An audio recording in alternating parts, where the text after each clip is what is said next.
Today we're going to be running a minigun loadout. So to make our minigun do 225% extra damage, we're using Beetlejuice in the lead. And if we want it to crit more often, we're probably going to want Totally Rockin' Out. And if we want to activate that team perk, we're going to need Battle Beat. And Fumble works, but I feel like Subwoofers might get us started. The minigun has a ton of ammo, so it's really important to know that Subwoofers is going to work for like a tiny little percent of the uptime, but it'll at least get us started, and maybe Battle Beat can take the wheel from there. We have Assault Ammo Recovery because that actually makes your minigun shoot for longer. And then I want to reload quickly once it's out of ammo, so the Quick Fingers perk from Chaos Agent works really well, and that's why we have Beetlejuice in the lead. So the idea is we are going to eat a wafer, start shooting all the enemies, and then phase shift at the very end of that just to reload everything. And of course, Assault Ammo Recovery makes you have more ammo on top of that, so it's going to be something like 150 rounds before we have to reload. And then, Assault Trooper just gives you more damage. And if you haven't figured out by now, or maybe you didn't read the thumbnail or whatever I did, I'm talking about the pocket minigun. Yeah, the Monsoon. Did you know when this thing is up and running, it is, I believe, the highest DPS SMG in the entire game? Now, that's not like something you should take with you and run, because it does have a spin up period and a long reload time. So there's a couple seconds at least before you're actually shooting at max speed. But once you are shooting, it is very strong. So crit build, mag size, affliction, very basic. And of course, we'll be reloading with Chaos Agent to hopefully skip that 3-second downtime. So yeah, without further ado, it's a fire season, water copy. Let's hop in game and have some fun. All right, so sometimes in my weapon showcase videos, I like to do a little bit of a trap guide, or at least show you what I was thinking, or maybe not thinking, as was the Huskbuster video link down below. So this is a really tricky objective. We have the Ride the Lightning van down here underneath a 2-tile high cliff with spawns right next to it on the south side. These enemies are probably going to go for these walls, which is why my teammates are doing everything they can to prevent that. And at the very least, they are definitely going to be dropping down to this pit. How to prevent that is potentially easy down here, because they're going to be going through this ramp. That would normally be very nice if the enemies were coming down. By the way, if you can't open up your trap picker with like G or whatever you have it bound to, just hold it down and it'll not only open your inventory, by the way, had no idea it would do that, but it actually fixes it. So that works if you're a constructor and you've been having trouble. But anyway, back to the video.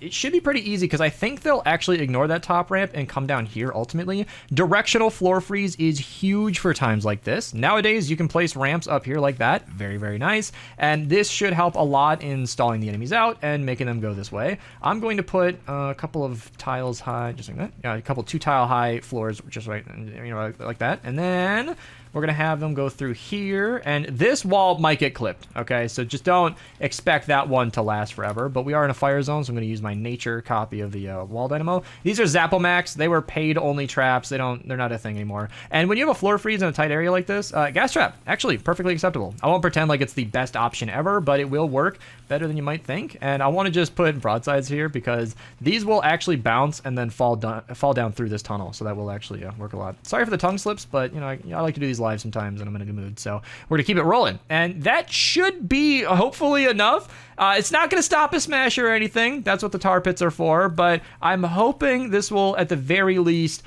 prevent some enemies from getting too close to the fence. And 3-tile range on the wall darts goes a long way here. That should help. I know I just blocked a tar pit, but smashers, when they smash, they'll get there. They'll get there. Now, we do have a base down. I'm not exactly sure. Well, we will have a base down. So I'm hoping this will connect at some point. I can facilitate that process a little bit by placing it something like that. And for the enemies that go to the other side, we can prepare for them as well. We could do a funny thing where the floor freeze is facing this way. I've never done that before. It's facing sideways on a ramp. I don't know if that's going to work out, but I can at least make a nice little death pit for them. So we're just going to, that should have been wall darts, but maybe all of these should be wall darts. Yeah, just for the extra little bit of range. That should help a little bit. And then even this, it's shooting into a half wall, but they might come out here, and I just really want to be prepared for them to fall down and take as much damage as possible. And then, as we did before, I do believe tire traps are going to be the best here because of multiple reasons. One, it's a 3-tile high gap. If we put, gas trap, they'd stand right on top. Ceiling electric field, they'd stand right up on top. The 3-tile range of the tire trap is like the only thing here that has a chance. If you're ever dealing with a cliff that is 3 tiles or higher, what you can do is place it just like this, and when the enemy walks over, it will trigger the tire trap as they're falling, and then when they're 4 or 5 tiles down, depending on your terrain, the tires should fall down and still hit them, and be pretty effective while it does that, actually, because the higher they fall from, the more they bounce, which means the more they go up and down, and the more they go up and down, the more damage they do. So that can actually be beneficial to you, so something to consider. And what we can also do is evaluate this area and realize how much of a mistake we just made. So all of these enemies are blocked off by this cliff. Only these 2 spawn points might even make it over here. So while I was going to continue trapping, maybe putting floor freeze up here, I'm finding that might just be unnecessary. And while I am a YouTuber doing a weapon showcase, I'm pretty sure that I'll be at least paying attention to what's going on. Now, this northeast side is even trickier. This is really, really tough. We have a weird cavernous area with a river, and we have this whole area up top here leading to basically the same defense. There's very little we can do besides a couple of tire traps, and one thing you can do to disincentivize enemies coming through is putting wall darts like so.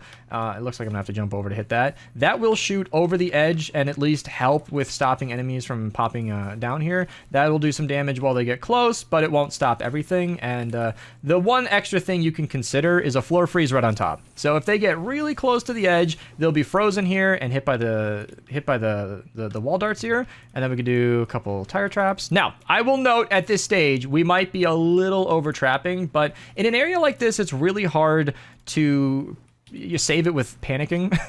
Not that panicking is ever the solution, but if I ever wanted to confidently just build quick, just build lol, then I would be in a tricky position where sometimes, I always recommend, by the way, sometimes just putting a ceiling like that. Yeah, I always recommend sometimes doing that. So what I'm saying is, if this mission starts failing and I have to suddenly save it, the Monsoon is a fun and fantastic little pocket minigun, but it's not necessarily going to save the day. So more traps up front is better than losing the mission later. And if they end up being unnecessary, then we will all learn together. So with the trap guide done, oh, I didn't mention timestamps. I'm sorry for those of you who didn't care about any of that, but we can get the game going. All right, and let the games begin. It's funny, I'm doing a Monsoon showcase here, but I'm actually so interested in seeing how the traps perform that I'm curious. Oh, they do have a way up. They have a ramp over here, and they're totally ignoring that.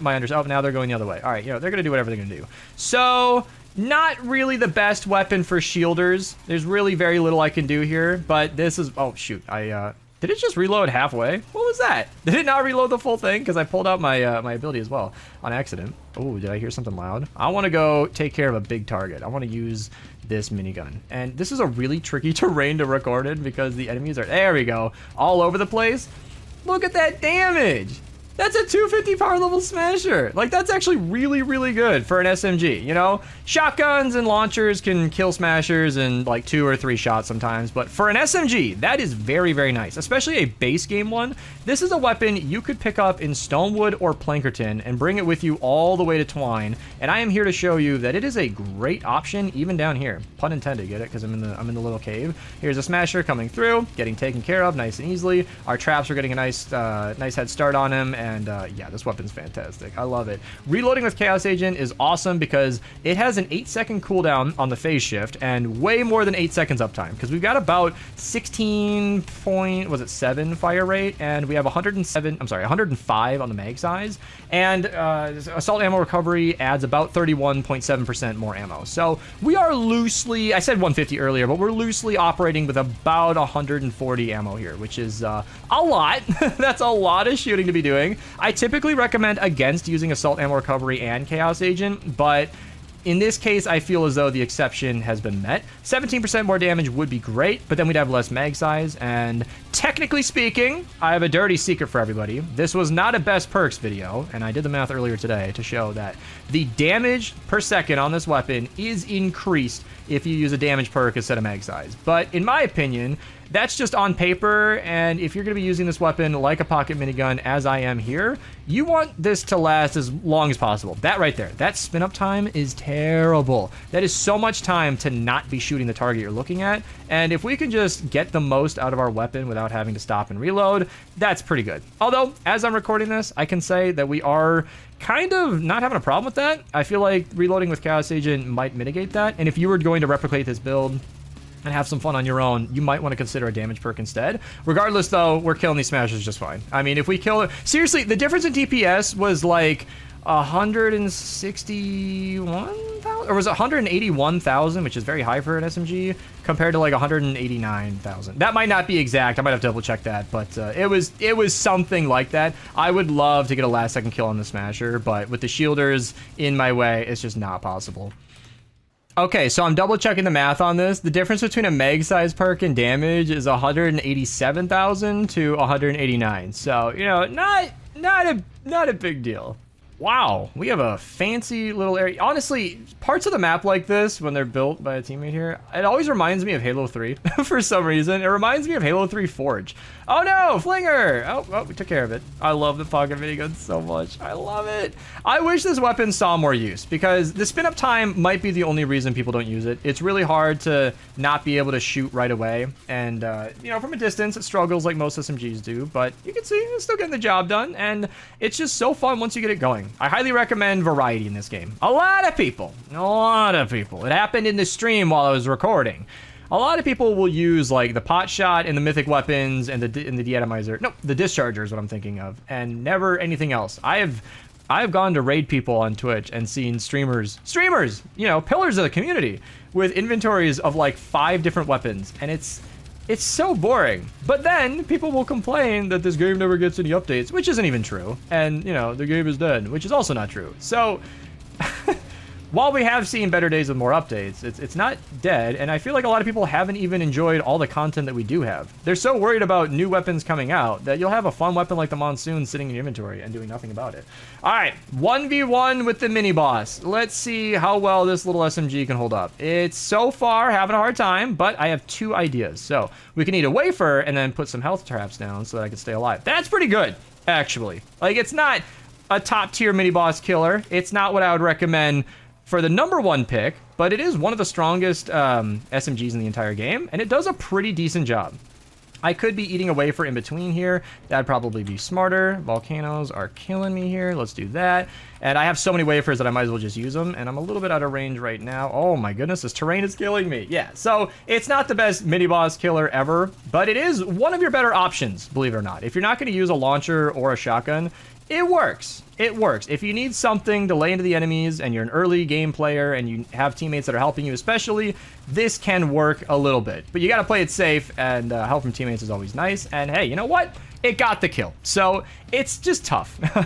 It's tough when people say, why not just use the best weapons in the game? And I'm like, you know what? I don't blame you. If you're having fun, you're having fun. But if you're a little bored, maybe you've been grinding 160s, or maybe you're grinding Ventures and you found a Monsoon, I recommend picking it up. You might have no idea just how fun this weapon can be, and you might get some decent perks on it in Ventures. I'll say that the perks on this weapon are a little less important than others, because the damage that you're getting from this weapon is less from high single target damage and fantastic perk combos, and more from that 16 shots per second fire rate. That's really where the real oomph is coming from. If you picked up a Monsoon in Ventures, you could run Totally Rockin' Out, or, you know, some kind of hero that buffs SMG damage, which is pretty common. Assault Trooper Ramirez. Rescue Trooper Ramirez. Man, it's been a while since I recorded. Rescue Trooper Ramirez, with her assault damage perk, is one of the first heroes you start with in the entire game. She'll give you a 50% damage bonus in the lead, 17 in support, and Sledgehammer is really common. Commonly picked up. He's one of the better heroes in the game, even though he's only available during a specific time frame of the year, which is unfortunate, but if you have heroes like that, you know, Beetlejuice works as well, Ranger Deadeye, you can make this weapon very, very strong, regardless of the perks. So, it's a decent Ventures pickup. It's an okay, you know, mini-boss killer if you manage to stumble across it or you're a new player, but yeah, this thing is, it's always fun to use. We're just closing out this game at this point. We got 20 seconds left with Flingers to murder, and honestly, for a 160 zone, like, it does great. It does really good. I've seen a lot of SMGs struggle in this range. SMGs are interesting because they are some of the more fun weapons in the game, in my opinion. They're just quick, high fire rate, decent DPS weapons that are still lower down on the food chain, because the DPS is decent for SMGs. They hover around 150 to 180,000 damage per second. But then you've got shotguns getting up to 250,000 without much help at all. Launchers doing the same. ARs hover around the same as SMGs, and then the rest are you know, pistols and snipers, and the melees are their own minefield. So hopefully this inspired you. Hopefully you guys are gonna go and check this out. Maybe I at least entertained you while you grab some dinner or some lunch. So yeah, thank you guys so much for watching. Subscribe. Channel members get early access to my videos. I'll see you guys in the next one. And if you guys want to watch these live, just link down below. Enjoy the rest of your day. Goodbye.